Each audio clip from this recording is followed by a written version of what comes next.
In 2016, Avery Shawler tried climbing the Devil's Bedstead, the fifth highest peak in the Pioneer Range. It didn't end well.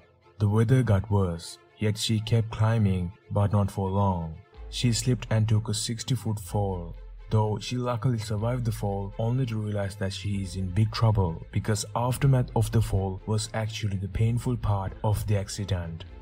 Her body couldn't handle the fall, obviously.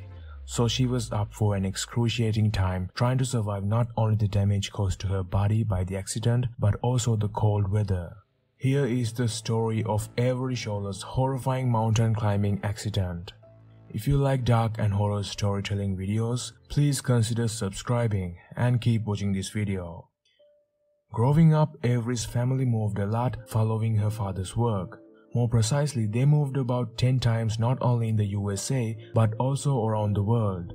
By the time she went to college, she had lived in many countries like China, South Korea, Germany, and etc.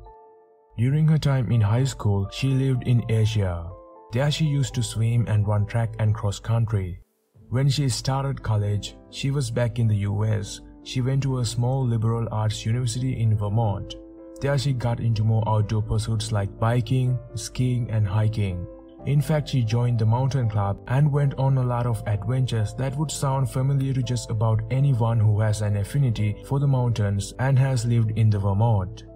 Later, she even became a mountain club guide and took a wilderness first responder course.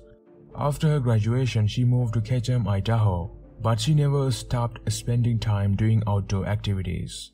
She hiked many peaks in and around the Pioneers, and most of the times she went on these adventures by herself. She loved being around other people, but there was something meditative to her about spending time in nature without talking and without anyone else but herself.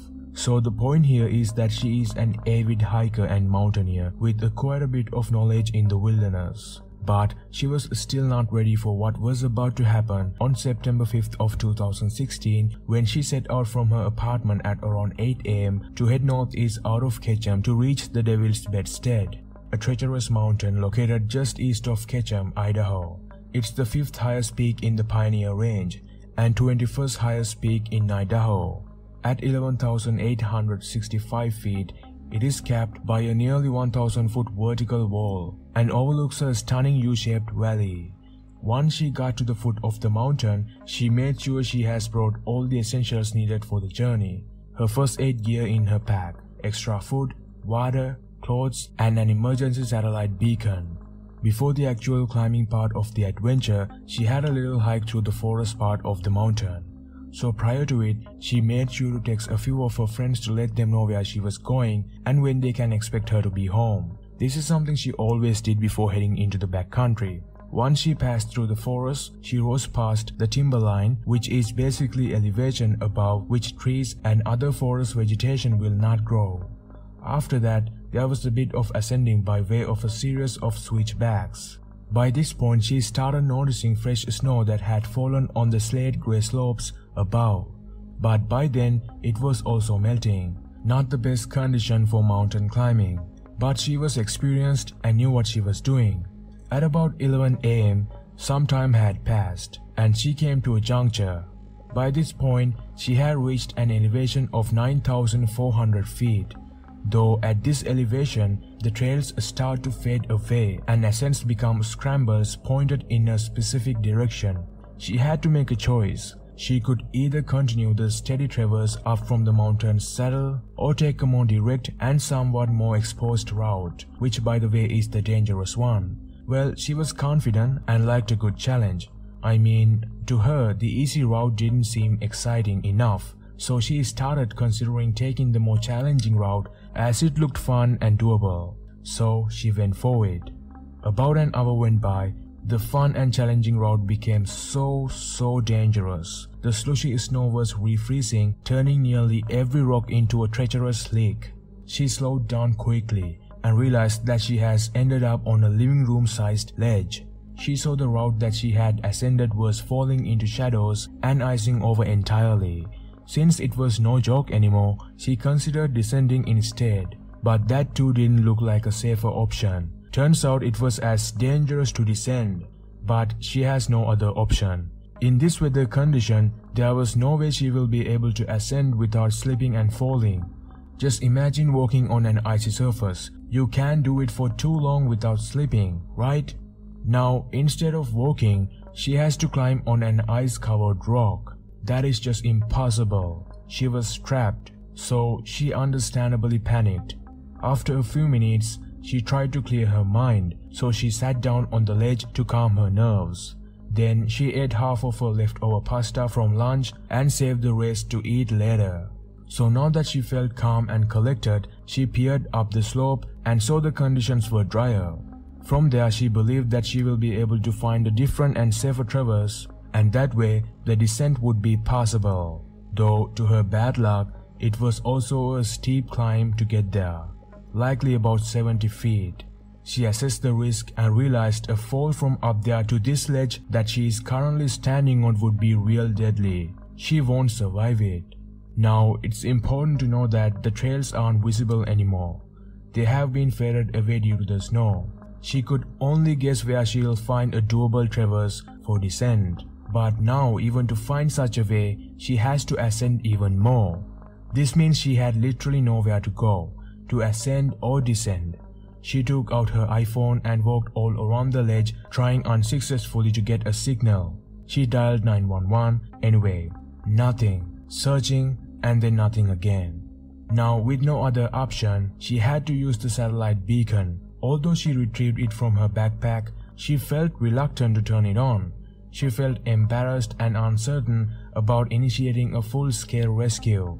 After all, she is a mountain club guide, and she put herself in this situation by intentionally choosing the risky path for the ascent. But still, after some reasoning, she knew what she must do. She pressed and held the SOS button. About 20 seconds passed. The device was supposed to enable texting with emergency dispatch. She started counting, but after only a few seconds, the beacon went dead.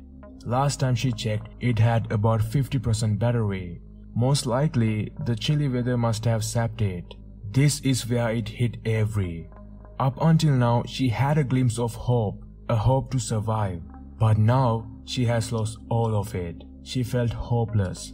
Fear grew by the second. She yelled for help, knowing full well that it was just a waste of her energy. Even if there were any hikers on the trail to Cane Lake, they would be too far away to hear her. She cursed loud. She was angry at herself for being so careless and naive to land in this situation. No one would look for her. Her friends wouldn't expect her home yet. By the time anyone ever notes her absence, it would be too late in the day to mobilize an emergency response. Spending the time on the mountain was simply a death wish. Limited clothing and freezing temperatures would surely kill her. Out of desperation, she again had to consider climbing up to find that path to descend. After some re-examination of the slope above, she had a feeling that if she could get herself past the rough and the most risky section, she would be on the safer route. It was clearly an insane risk, but compared to the night ahead of her where she will likely suffer a slow, horrible death in the cold, the risk was worth it. You know, sometimes when you know you could die, the primal human survival instincts kick in. The desire to survive, not simply die. It put Avery on a survival mode. She felt a rush of adrenaline as she eventually began climbing. So after some minutes that felt like hours, she got herself closer to safety where there wasn't as much ice. If she gets to safety, there is a good chance that she will find a safe traverse to descend and eventually get out of this ordeal in one piece. The climb so far has gone quite well, for almost 60 feet until something went terrifyingly wrong. The rock that was the nearest to the top came loose and sent Avery tumbling. The worst possible thing that made Avery not want to climb in the first place just happened. After she fell, it only took a couple seconds for everything to go blank, just darkness everywhere. Yeah, she lost consciousness right as she hit the surface of that ledge she was on before. When she regained consciousness, she didn't know where she has landed on or even what just happened. She was shocked, it all happened so fast. She couldn't see out of her left eye, and the pain she was feeling from her arm was unbearable. After she woke up fully and realized the nightmare she is in, with her right hand she wiped gently over her brow. Looking down at her palm, she saw that it was covered in blood. The sight of blood and a few more seconds, or perhaps it was a minute, Avery took stock of all her injuries and her circumstances. She still felt dizzy and out of it. She was trying to process everything, especially her whereabouts.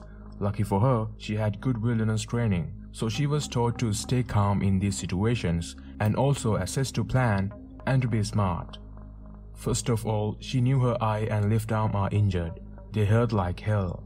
Her side also ached a lot. She thought it was probably a broken rib or ribs. Her right knee was also smashed. Yet the most frightening one to her was the 2 deep gashes on the side of her left leg. Blood was seeping uncontrollably from them. The only movable limb was her right uninjured arm. She used it to duck into her backpack and get the first aid kit out. She barely managed to wrap her wounds with gauze and a bandage that she thought would hopefully stop or at least slow down the bleeding. She had a hefty bright red jacket. It helped her with the wind, but still the cold was insufferable. There were only some hours before the night time, so by the minute it only got colder. She was already losing feeling in her feet.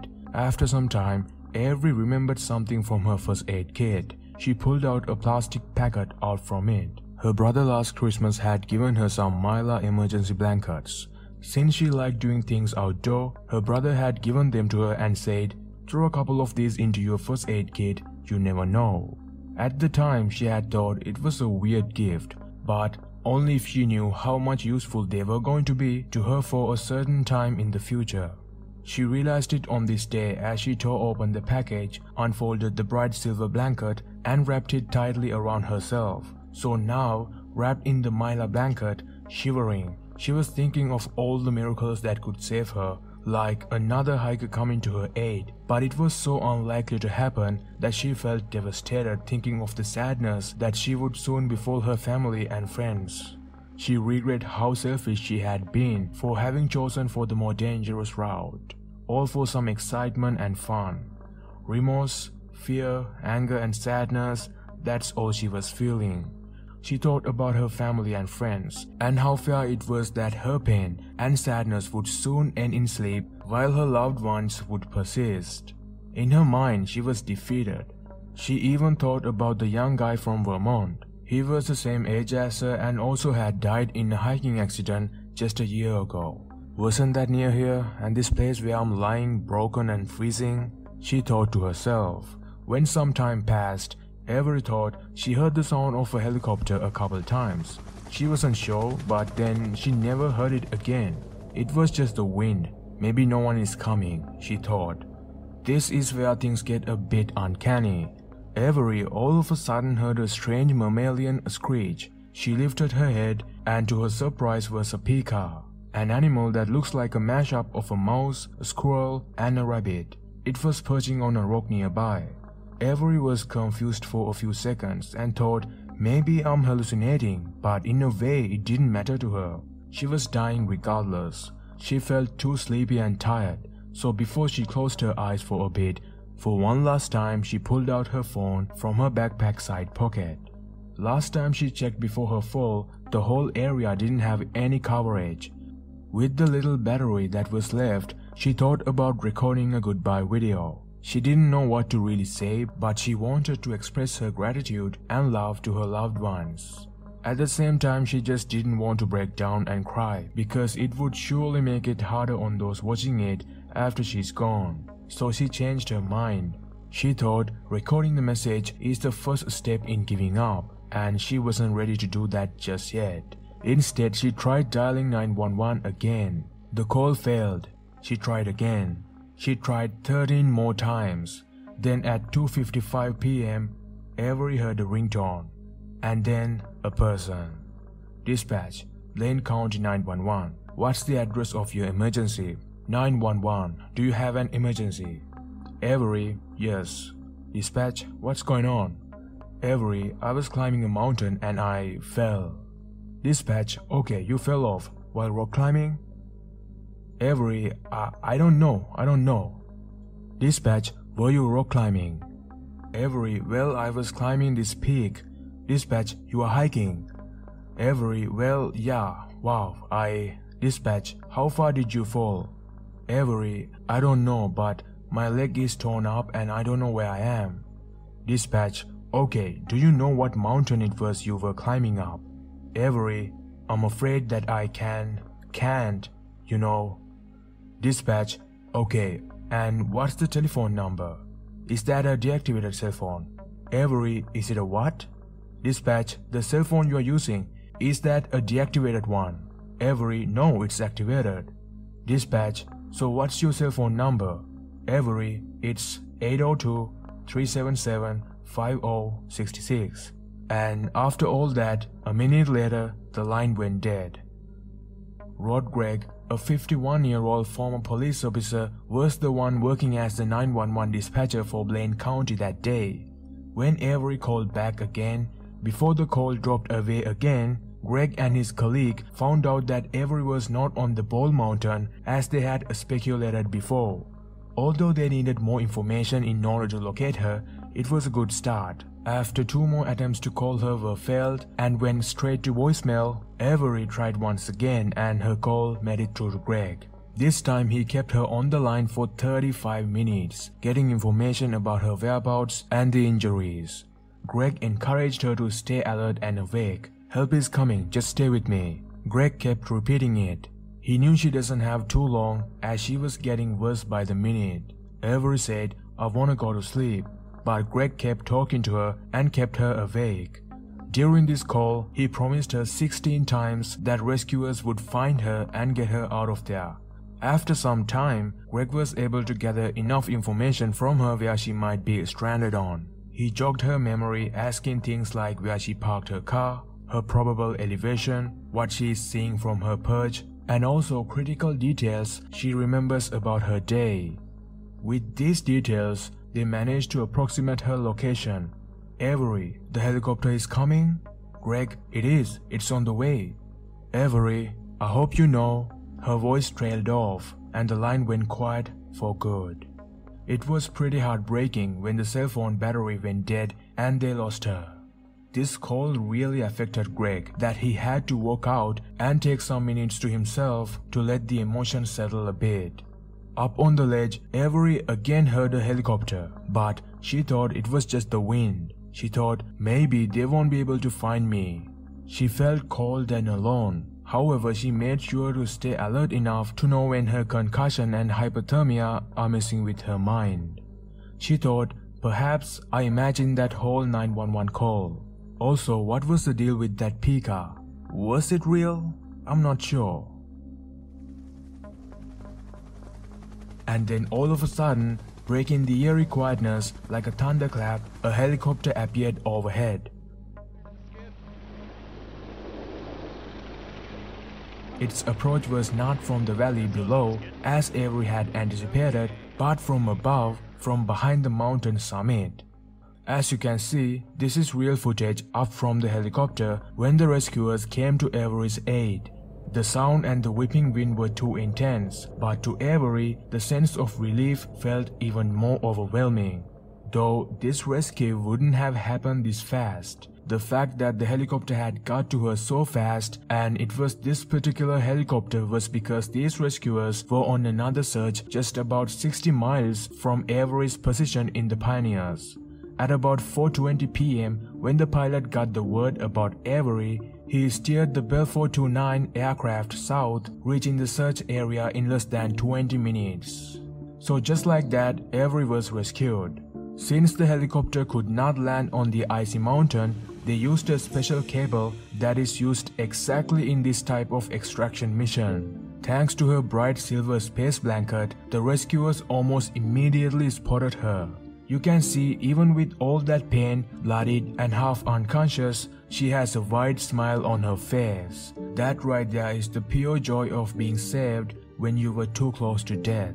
She had lost all hopes, and it is just only normal for her to smile like that even when she was enduring an immense amount of pain, mentally and physically.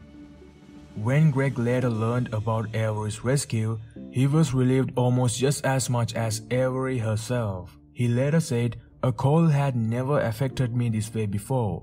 Avery was extremely strong and resilient. She held in and held on. I mean, a 60-foot fall, others might have given up. 2 years after this nightmare, Avery said, "I'm not supposed to be here. I almost went to sleep that day." But you can tell, she is grateful for the second chance that she has been given. She now has a completely different perspective on life and the time we as humans have on this planet. Alright guys, that brings us to the end of Avery Shawler's truly amazing and horrifying story. I hope you also learned something from her ordeal, so thank you for watching. Alright then, that's all for this video. I will see you guys soon with another story. Until then, stay safe out there and goodbye.